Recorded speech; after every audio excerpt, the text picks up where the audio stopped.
Hi guys, and welcome to my channel. So I know this is probably like a little weird angle, but right now this is kind of working for me. But I really wanted to do a video that I was tagged on a very long time ago by Julie over at Pages and Pens, which I will have her linked below. If you guys don't know her, she has a very great booktube channel called Pages and Pens, and she used to also host Juvenile Librarians with me, with Lauren and myself.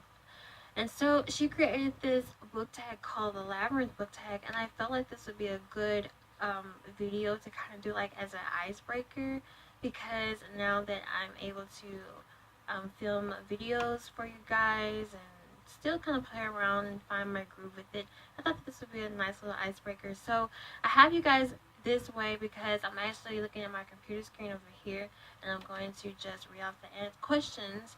I have not answered them at all. I've just scanned through the questions, but I haven't really answered them. So it's going to be like purely honest answers for this. So let's see. So the first question is, Sarah, a character that found strength without a love interest. Let's see here. I probably would have to go with Violet from the Embrace series. Violet, I think it's Violet Eden. Yeah, Violet Eden series is what it's called. It's Embrace. I'll have everything that I mentioned, I'll have it linked below, but I believe this what it's called, and it's basically a story about a girl who's a Nephilim, and she was basically trained her whole life by her best friend called Lincoln, to fight and to just be prepared. But she didn't know that's what she was doing. He was instilling all these life qualities inside to her, and she didn't know that's what he was doing until something comes along which causes him to bring to light what he was actually doing and what he actually is, which is her guardian. And so that's pretty much all I can really tell you without spoiling the story. But yeah, she was a very strong character. She didn't really need anyone. Of course she was in love with Lincoln, but that's not really spoiling anything because it's pretty obvious at the beginning. But she didn't need him to be strong, and you will find it out later on in the series if you read it. It's like 5 books. It's really good. I recommend it. The next one is Hoggle, a character you weren't sure whether to love or hate at first. Let's see here. I think maybe Hoggle. I will probably have to go with, I'm trying to not pick like the most cliche characters, because the first person that came to mind was Draco Malfoy from Harry Potter. I almost forgot it because I didn't like him, but I also love villains, and I've kind of always figured out that he was just one of those little misunderstood villains that nobody really paid attention to, and then later on in the series you realize that's the case.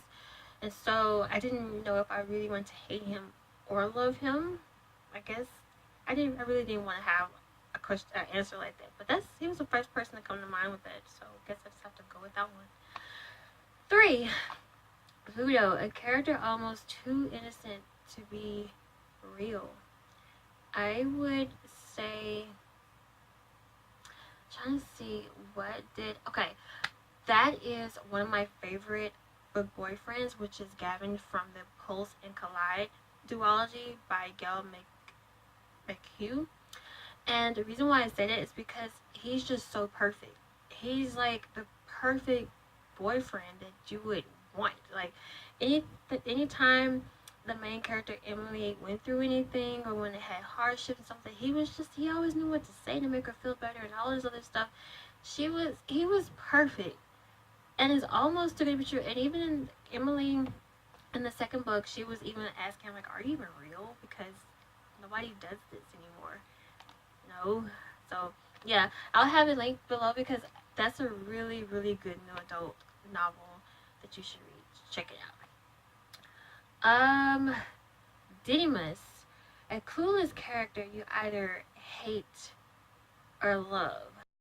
I would probably have to say America, because I absolutely hated that series to a passion, and I never say that with a book unless it's just I hated it. I didn't even understand it.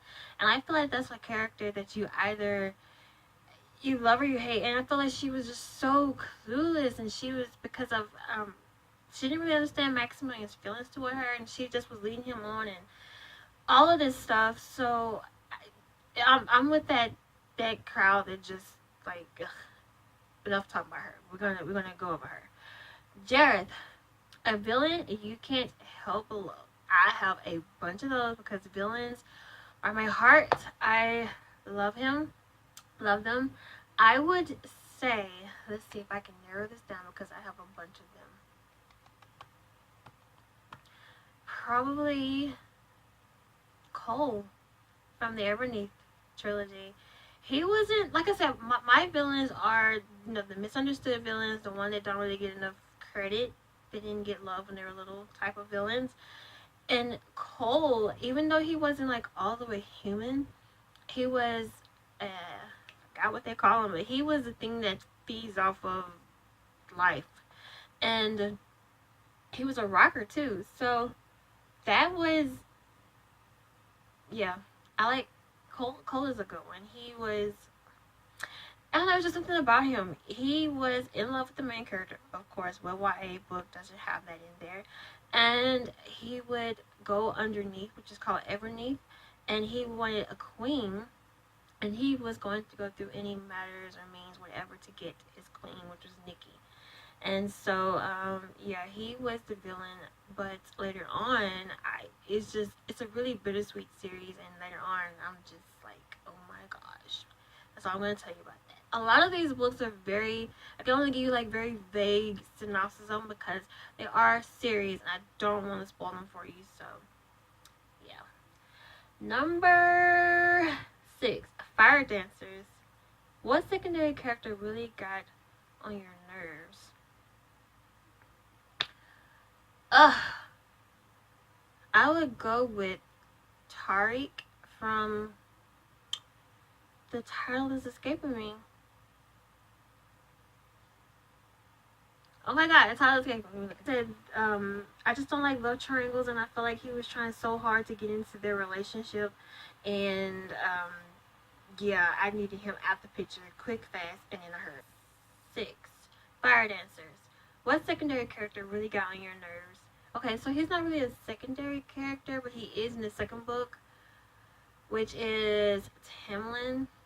I know a lot of you guys kind of like agree with me on that. Okay, and then we also had like, we all loved him in the first book, and then in the second book we're like, back up, get away from her. You don't belong to her. She's Rhysand's girl. So yeah, I felt like he was in the way, and he wasn't even needed in the story. Yeah, he got my nerves, and he wasn't even present a lot in the second book. And just the fact every time they mentioned his name, I just got irritated. And I was like, why is he even being mentioned?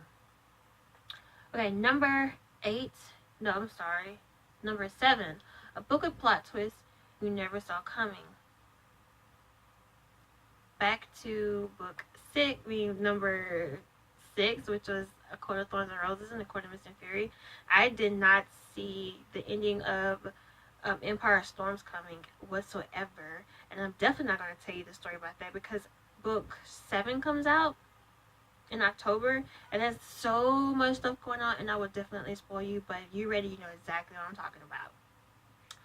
Number 8, The Bog of Eternal Stench. What trope or writing style that will immediately make you put a book down? Love triangles.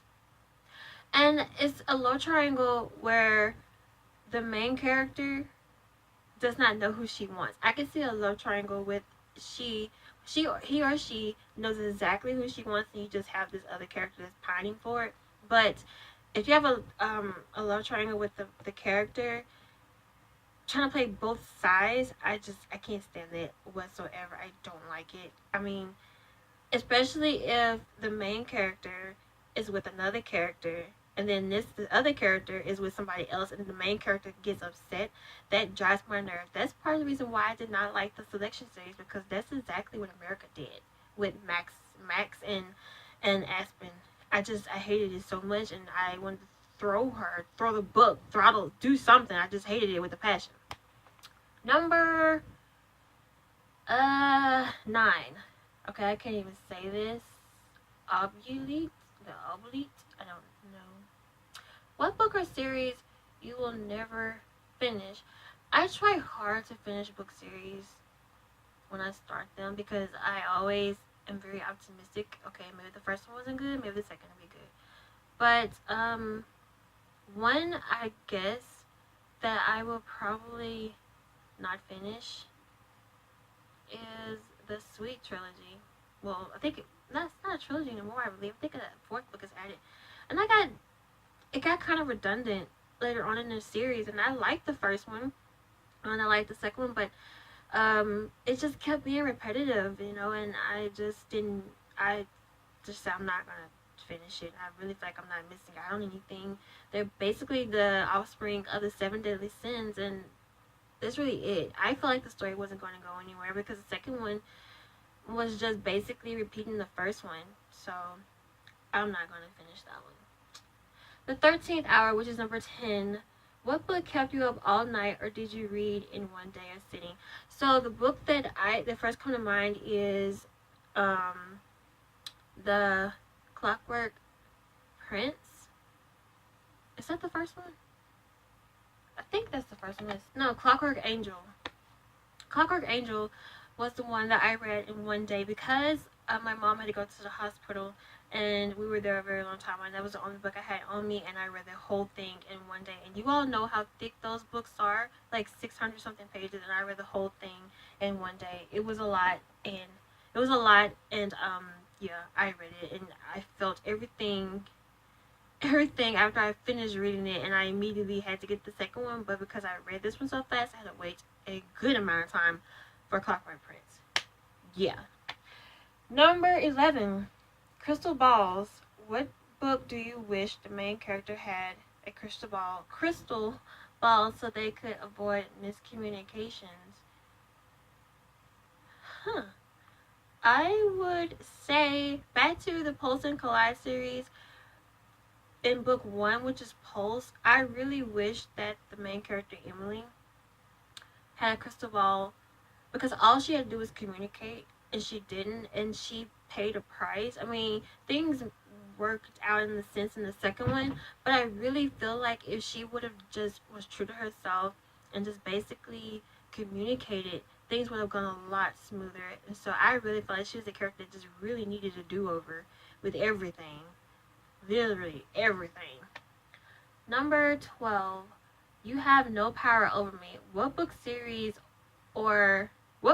or series didn't you understand the hype for? Again, the selection. I do not understand what it was about this book. I mean, I don't even know. I don't even know what the rebels were. I mean, it just wasn't. I don't know. I feel like the story was just focused on one thing, and America just kept throwing tantrums and stuff, and I just felt like. Number 13. Dance Magic Dance. A book that will always make you happy. I reread books, but not like I should. And recently, this year, I started rereading a book, and actually it was Harry Potter, the first book. And the reason why I say is because that book helped bring me through times when I felt down and everything, and the book always made me feel good.